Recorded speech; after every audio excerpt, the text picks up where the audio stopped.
कुछ दिन पहले ही सोनी स्टेशन पर एक चाय की दुकान खोली गई थी और आज फोन के सारे दोस्त इस दुकान पर चाय पीने के लिए आए हैं।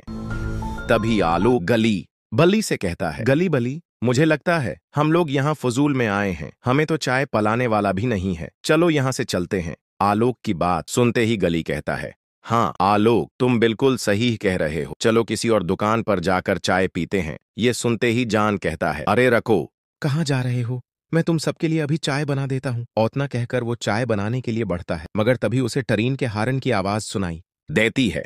आवाज सुनकर जान घबरा जाता है और अपनी घड़ी में वक्त देखता है। अरे ये क्या, 12 बज चुके हैं। ये देखकर वो फौरन अपनी दुकान से बाहर निकल जाता है, शटर बंद कर देता है और सबसे कहता है, हमें अपने अपने घरों को लौट जाना चाहिए क्योंकि यहां रुकना खतरनाक हो सकता है। जान की बात सुनकर बल्ली गुस्से से कहता है, अगर तुम्हें हमें चाय नहीं पिलानी थी तो पहले ही बता देते, इतनी ड्रामेबाजी की क्या जरूरत थी। तभी उन सबको एक आवाज सुनाई देती है। एक आदमी सामने आता है और कहता है, तुम लोग यहाँ क्या कर रहे हो? क्या तुम्हें नहीं मालूम कि शापत ट्रेन आने वाली है? जल्दी अपने घरों को लौट जाओ वरना तुम्हारी जान खतरे में पड़ सकती है। मैं तो जा रहा हूं। ये कहकर वो आदमी वहां से भाग जाता है। गली कहता है, मुझे लगता है वो आदमी पागल था, उसकी बातों पर ध्यान मत दो। सोनिया कहता है, नहीं, वो पागल नहीं था, वो सच कह रहा था। वो ट्रेन शापत है, जो भी उसमें जाता है कभी वापस नहीं आता। गली हंसते हुए कहता है, तुम भी पागल हो गए हो क्या?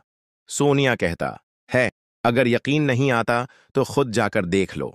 ये सुनते ही सब कहते हैं, चलो हम खुद इस ट्रेन में जाकर देखते हैं कि भूत हैं या नहीं। सोनिया मना करते हुए कहता है, ठीक है जाओ, लेकिन मैं नहीं जाऊंगा क्योंकि इसमें खतरा है। बली तंजिया लहजे में कहता है, यार सोनिया, तुम तो डरपूक हो, हम तो जा रहे हैं। ये सुनकर जान भी गुस्से में आ जाता है, इरे, मैं तो वैसे ही कह रहा था, मैं भी तुम लोगों के साथ चलता हूं। फिर सब लोग ट्रेन का इंतजार करने लगते हैं। कुछ ही देर में ट्रेन आ जाती है और सब इसमें सवार हो जाते हैं।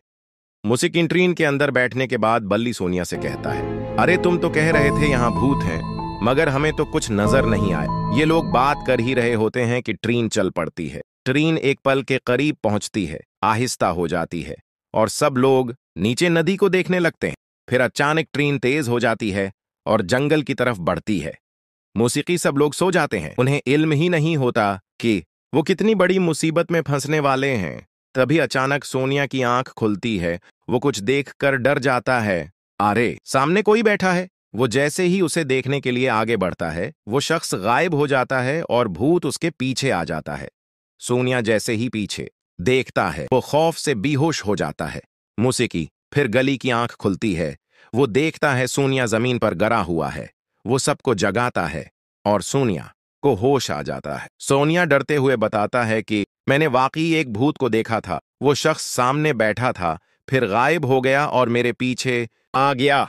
गली कहता है, अरे पागल हो गए हो क्या? ये सब ख्वाब होगा। मगर आलोक कहता है, अगर ख्वाब था तो सोनिया बेहोश कैसे हो गया? उतने में ट्रेन अचानक रख जाती है और सब घबरा जाते हैं कि ट्रेन क्यों रखी है। कुछ लोग बाहर जाकर देखने लगते हैं और तभी ट्रेन खुद ही चल पड़ती है। बाकी सब पीछे रह जाते हैं और ट्रेन के पीछे भागने लगते हैं। मौसीकी बारिश भी शुरू हो जाती है। तब भागते भागते एक झोंपड़ी में पनाह लेते हैं। गली कहता है, हम कब तक यूं भागते रहेंगे? हमें यहां किसी और ट्रेन का इंतजार करना चाहिए। रूद कहता है, हाँ तुम ठीक कह रहे हो। तभी अचानक किसी ने बली को खींच लिया। सब घबरा जाते हैं। सोनिया बली के पास जाता है और देखता है कि वो भी बेहोश है। सोनिया कहता है, देखा, मैंने पहले ही कहा था इस ट्रेन में भूत हैं। तुम लोगों ने मेरी बात नहीं मानी। बली जवाब देता है, छोड़ो, जो हो गया सो हो गया। जैसे ही अगला स्टेशन आएगा हम नीचे उतर जाएंगे। तब ट्रेन एक पुराने स्टेशन पर रखती है, वही ट्रेन जिसमें बाकी लोग थे। सब दोस्त दोबारा मिल जाते हैं और खुश हो जाते हैं। उसी की बली कहता है, शुक्र है तुम लोग आ गए, हम तो बहुत डर गए थे। कालर कहता है, चलो अब घर चलते हैं, अगली बार हम बाबा जी को साथ लाएं। गए और इन भूतों का खात्मा करेंगे। ये कहकर सब लोग ट्रेन से उतरकर अपने घरों को रवाना हो जाते हैं और ये कहानी यहीं खत्म होती है।